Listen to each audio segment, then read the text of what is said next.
शांति। ओम शांति।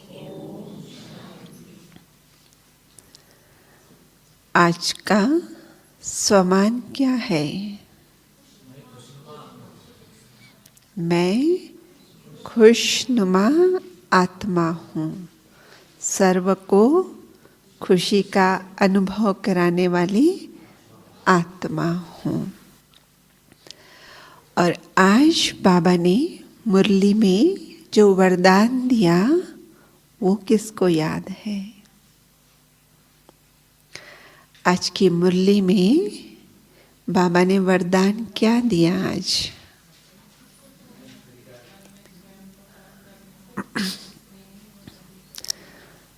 बोलो।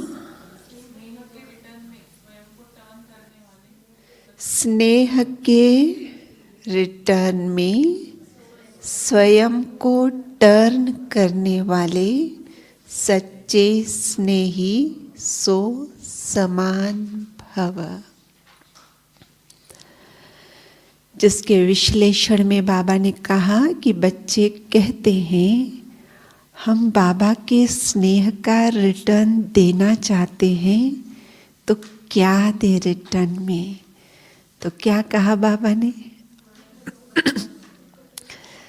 अपनी कमजोरियों को त्याग दो। भक्ति में तो भगत सिर उतार कर रखने के लिए तैयार होते हैं, मगर मैं यहाँ तुम्हें शरीर वाला सिर उतारने के लिए नहीं कह रहा हूँ। लेकिन कौन सा सिर उतारने के लिए कहता हूँ?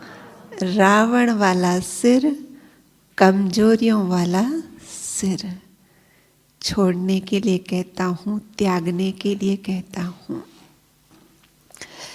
तो अगर रावण वाला सिर उतार देंगे तो बिना सिर के फिर कौन से सिर से काम करेंगे हम?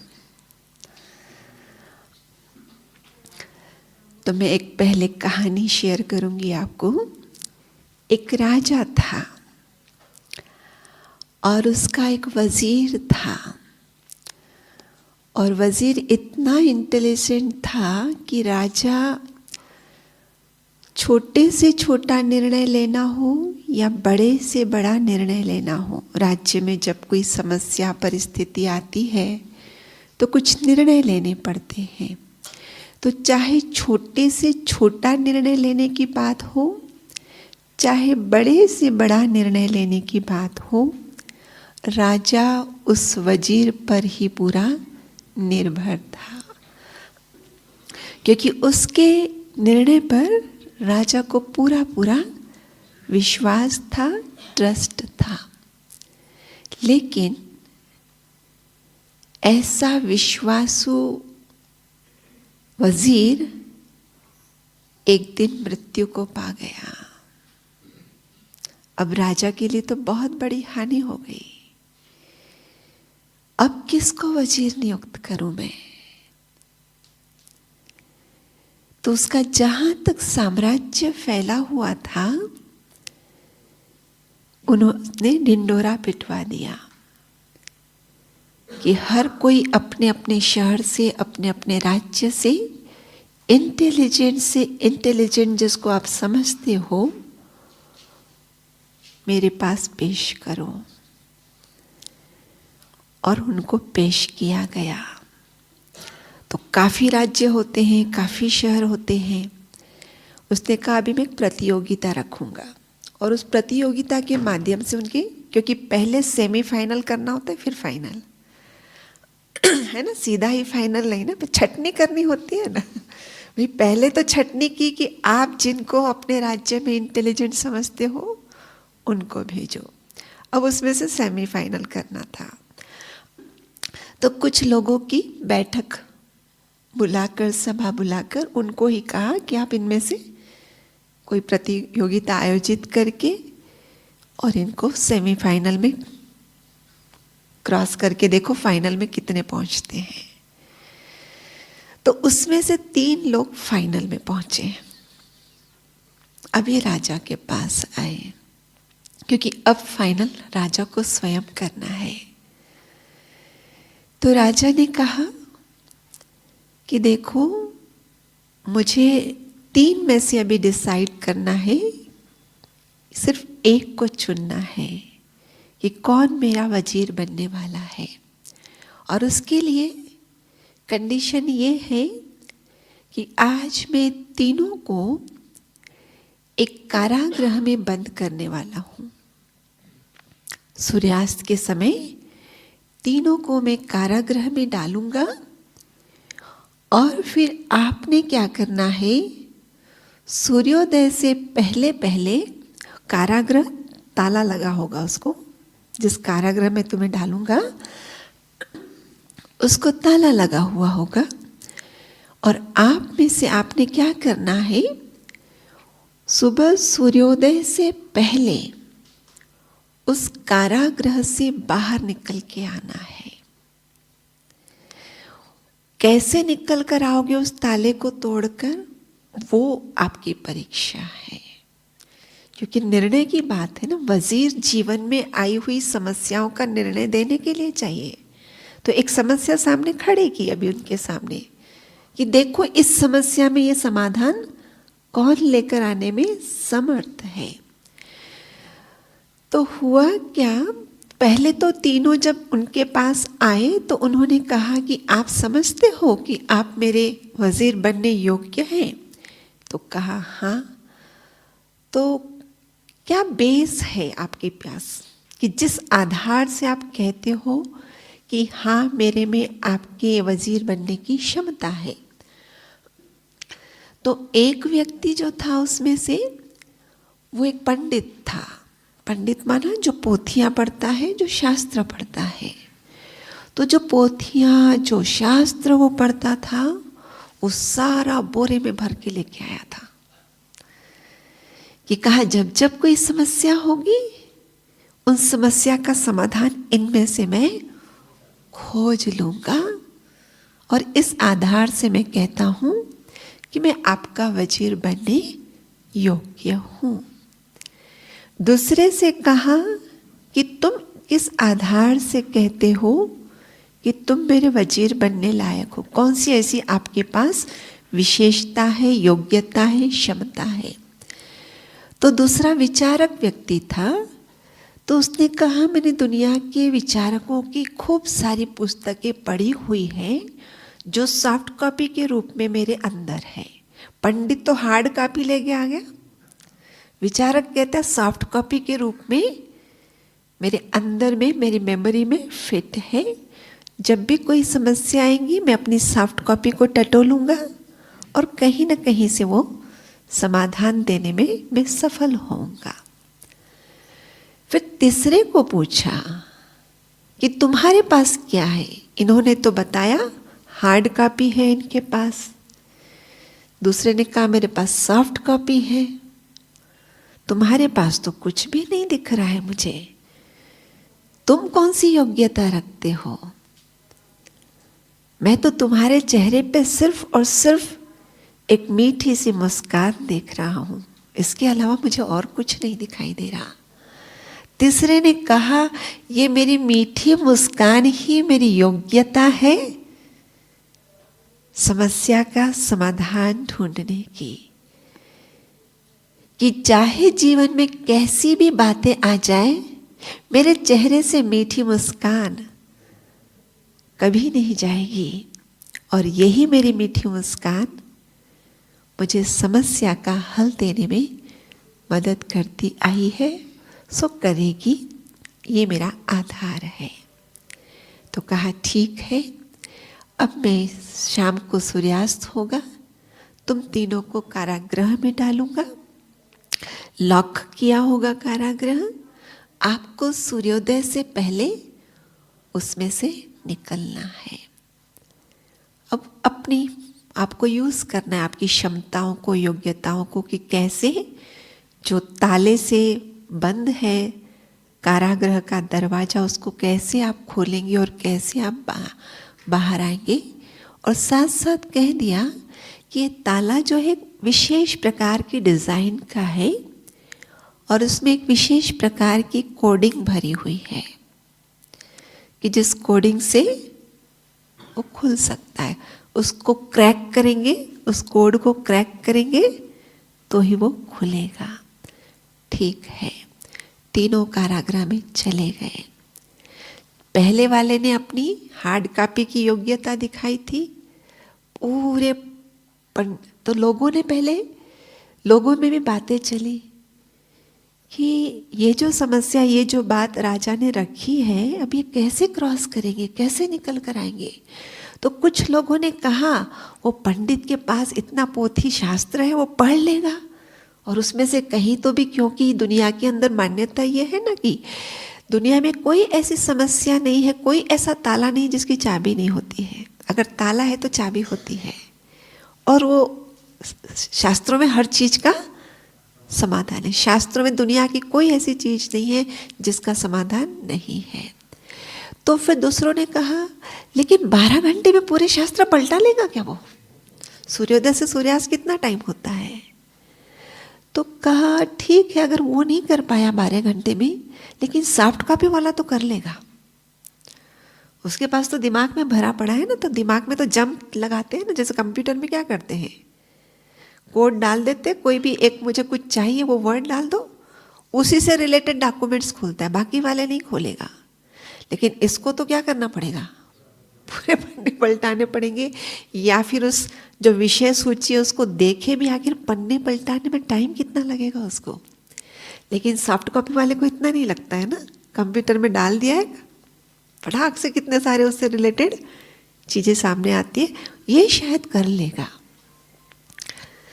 लेकिन फिर कहा नहीं नहीं, ये भी कैसे करेगा, उसमें कहाँ से मिल जाएगा उसको कोड। तीसरे ने कहा वो शायद मधुर मुस्कान वाला, पर मधुर मुस्कान से कोई समस्या का समाधान होता है क्या कभी? कब 12 घंटे इंतजार कर लेते ना, क्यों इतना दिमाग चला रहे हम 12 घंटे में देख लेते हैं। और हुआ ऐसे ही, रात भर उस पंडित ने सारे पन्ने पलटा लिए, लेकिन उसको समाधान नहीं मिले।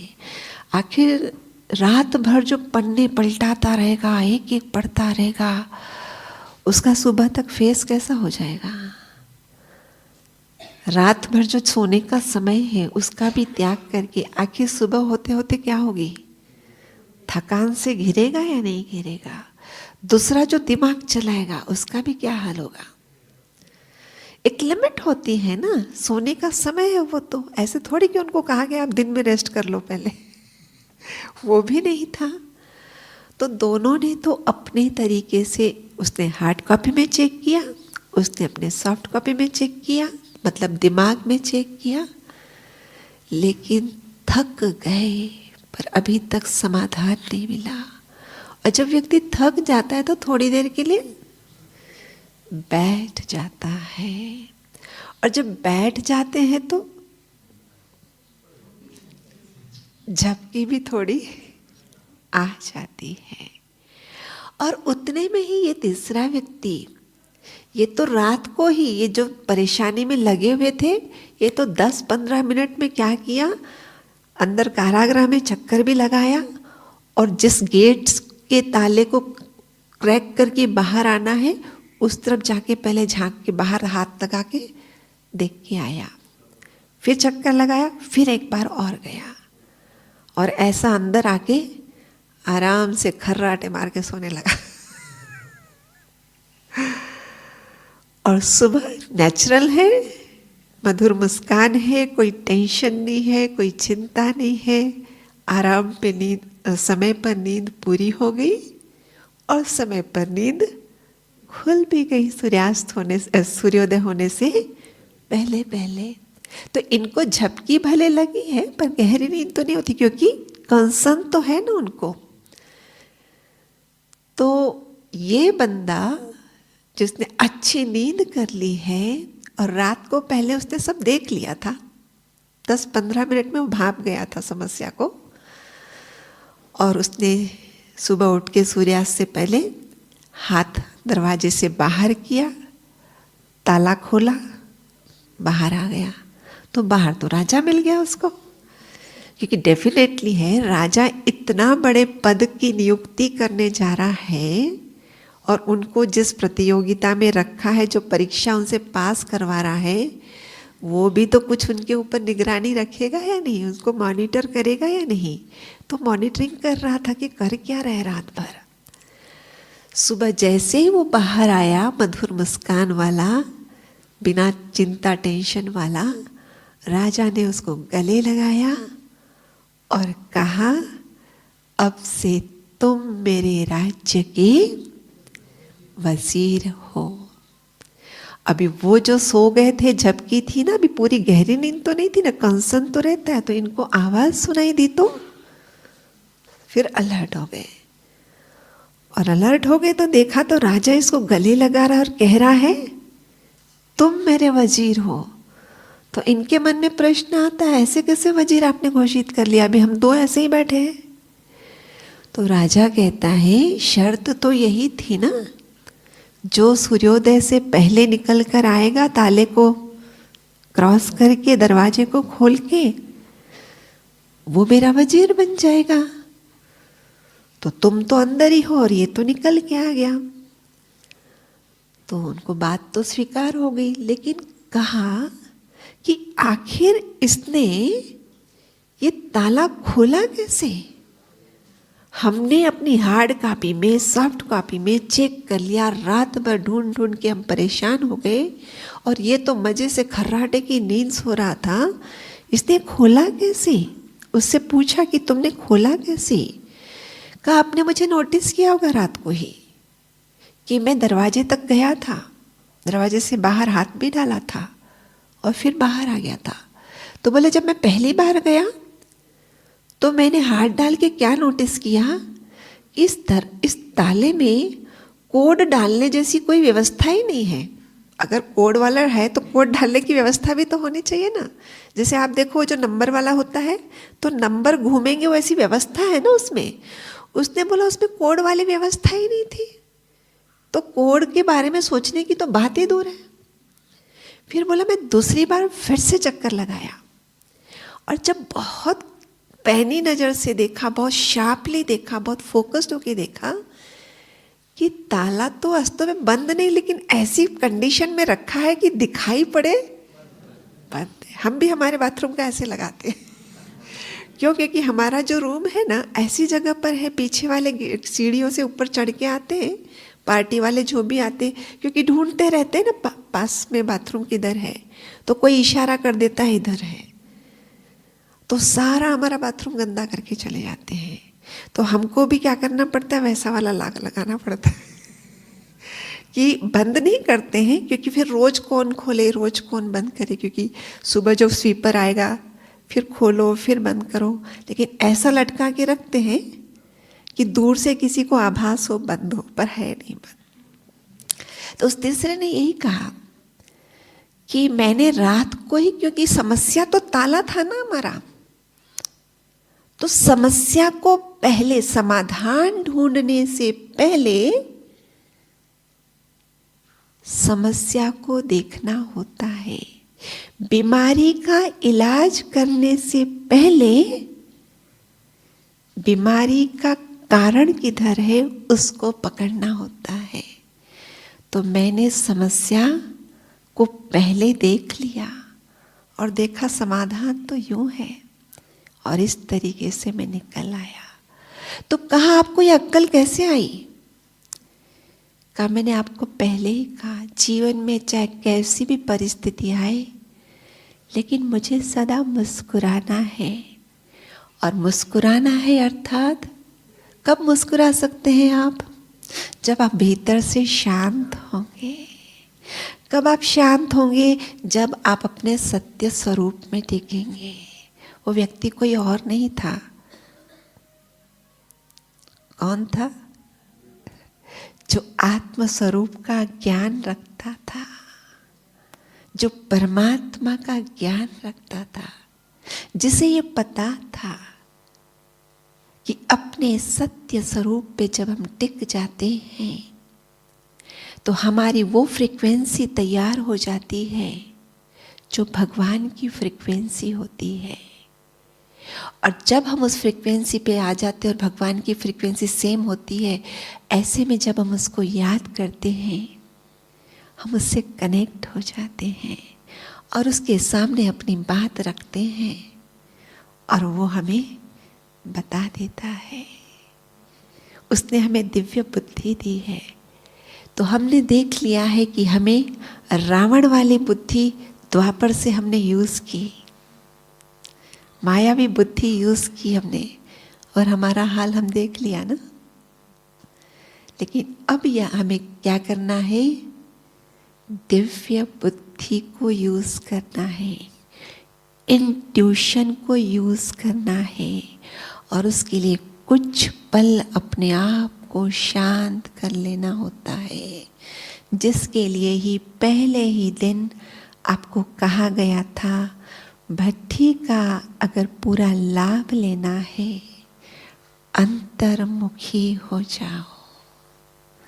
मन बुद्धि जो इंद्रियों के गलियारे में खड़े होकर बार बार बाहर झांक रहा है, उसको अंदर की तरफ लेके जाओ। जब अंदर की तरफ लेके जाएंगे, उस सत्य स्वरूप का दर्शन करेंगे, उस फ्रीक्वेंसी पर आएंगे, भगवान की दी हुई बातें, भगवान ने जो दिव्य बुद्धि दी है उसका यूज़ करेंगे, तो भले ना हम अंदर जाएंगे तो दुनियावी बातों का भी जो अंदर इकट्ठा जमाव पड़ा है, तो अंदर जाते ही हो सकता है कभी कभी सत्य स्वरूप पर ध्यान न टिके, और जो बाहर से डेटा अंदर गया है वही अंदर हमारे सामने दिखे, हो सकता है ना। लेकिन फिर भगवान का ज्ञान याद करेंगे।